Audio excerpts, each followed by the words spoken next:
Yang Intan bahas hari ini adalah kisah cinta terhebat sepanjang masa yang usianya sudah lebih dari 1700 tahun.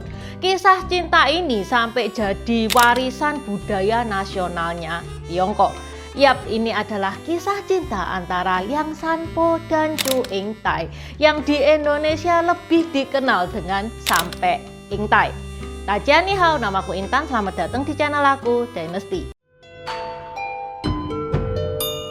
Kalau teman-teman suka sama kaos yang Intan pakai, ini desain nama marga ya, bisa custom nama marga teman-teman. Kalau di padangan, kalau di terangan itu kelihatannya kayak gini. Tapi kalau di gelapan, terus disorot sama cahaya, itu kelihatan ada rainbow-rainbownya. Ditunggu ya, premiernya tanggal 1, available di Shopee dan di Tokped. Okay, let's start! Besok itu tanggal 7, bulan 7, kalender Imlek. Yang mana tanggal 7 bulan 7 itu di Tiongkok sana ya dirayakan sebagai hari Valentine. Jatuhnya di kalender internasional itu 22 Agustus tahun ini. Berarti besok. Karena sudah ada aura-aura penuh cinta gitu, makanya Intan bahas kisah cinta ini sekarang. Kan Intan juga sudah janji juga, yang minta juga banyak. Dan kisah cinta yang Intan bawakan sekarang, Sampai Yingtai itu salah satu legenda yang menjadi satu dari 4 karya romansa agung di Tiongkok.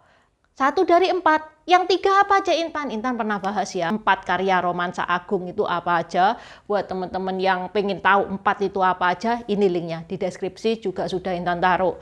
Tapi dari 4 karya romansa agung itu, yang paling terkenal, paling viral, paling go internasional ya yang Intan bawakan sekarang. Cerita dari Sampai Yingtai, sampai ada adaptasi internasionalnya, judulnya itu Butterfly Lovers. Di Indonesia sendiri dikenal dengan Sampai Yingtai, bahasa Hokkien, karena banyak Tionghoa Indonesia itu orang Hokkien. Sampai Yingtai ini aslinya legenda, cerita rakyat turun-temurun, yang kemudian di dinasti Tang itu disastrakan dengan tulisan yang sangat bagus oleh Liang Cai-yen.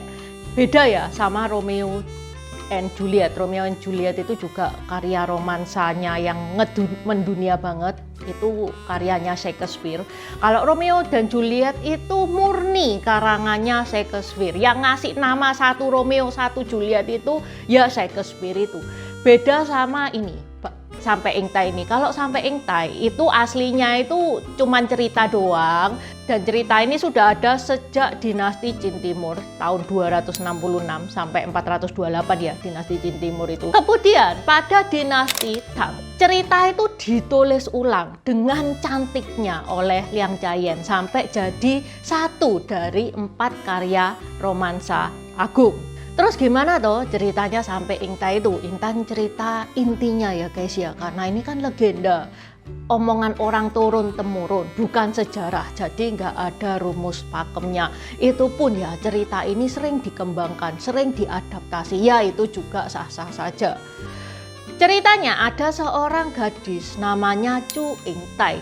Ayahnya seorang pejabat ya guys ya. Kalau pejabat itu mutlak kaya raya. Kalau pedagang ada yang kaya, ada yang miskin. YouTuber juga ada yang kaya, ada yang miskin. Tapi kalau pejabat itu mutlak kaya. Dari sini kita sudah tahu kalau Chu Yingtai itu kaya. Selain kaya raya, Chu Yingtai itu cerdas. Dia suka banget belajar ya, selayaknya orang cewek zaman dulu ya. Cewek zaman dulu yang kaya-kaya lah, wong dia itu masak sudah ada yang masakin, bersih-bersih sudah ada yang bersih-bersihin. Jadi orang zaman dulu yang kaya-kaya, cewek yang kaya-kaya itu sempet sekolah, tapi sekolahnya itu cuman sebatas homeschooling, bukan bersekolah di tempat yang ada teman-temannya gitu, bukan. Selama homeschooling itu Chu Yingtai itu seneng belajar, tapi dia nggak cocok sama gurunya. Itu yang pertama. Yang kedua, Chu Yingtai itu kepengen experience sekolah. Dia kepengen punya saingan. Tapi masalahnya pada zaman itu tahun 200 kan ya, semua sekolah untuk cowok, tidak ada sekolah untuk cewek. Ngapain cewek sekolah? Toh ya cewek itu ditakdirkan jadi istrinya orang. Nggak ada cita-cita jadi wanita karir zaman dulu itu sudah nggak ada. Saking pengennya Cu Ingtai itu sekolah, dia ngerayu bokapnya. Pak, Ingtai pengen sekolah, Pak. Ayo, Pak. Buat teman-teman yang ngerasain ya, punya anak cewek itu kayak gimana ya. Kalau anak cewek itu meminta sesuatu, itu kita itu lebih luluh. Iya kan, daripada anak cowok. Kalau anak cowok mah lebih gampang untuk nolak. Aslinya sang papa juga nggak setuju. Ya nggak bisa dong, masa kamu tuh cewek terus sekolah, masa kamu tuh tinggal bersama-sama sama cowok-cowok sebegitu banyaknya, nggak bisa. Loh ya nggak apa-apa toh Pak, nanti itu Ingtai bakal dandan kayak cowok. Nggak ada yang tahu kalau Ingtai itu cewek.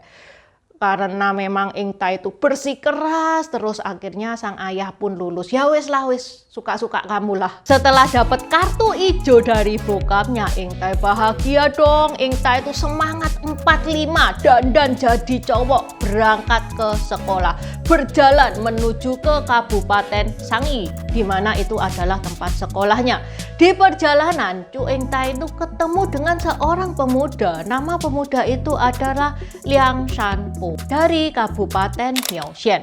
Cu Ingtai dan Liang Shanpo ini merasa klik banget. Mereka itu akhirnya jadi sahabat karib yang saling bantu-membantu dalam belajar. Saking kliknya mereka itu sampai bersumpah saudara di pavilion jembatan rumput dengan mengambil tanah sebagai lambang. Selama 3 tahun bersama-sama, Liang Shanpo dan Cu Ingtai itu semakin hari itu semakin akrab sampai Cu Ingtai itu jatuh cinta kepada Liang Shanpo.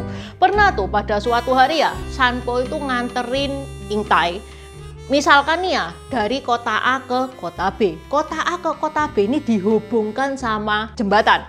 Normalnya ya kalau nganter, setelah nyampe ke kota B, Cu Ingtai ini terus jalan, Liang Shanpo itu balik ke kota A. Normalnya kan kayak gitu ya. Tapi yang terjadi adalah setelah sampai ke kota B, Cu Ingtai itu mau nganter Shanpo nyebrang jembatan ke kota A.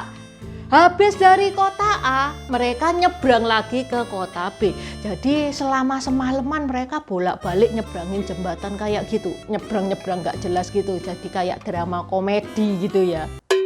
Setelah 3 tahun, orang tua Cu Ingtai itu merasa sudah cukup. Itu sudah 3 tahun Cu Ingtai itu kelayapan entah kemana. Waktunya dia pulang.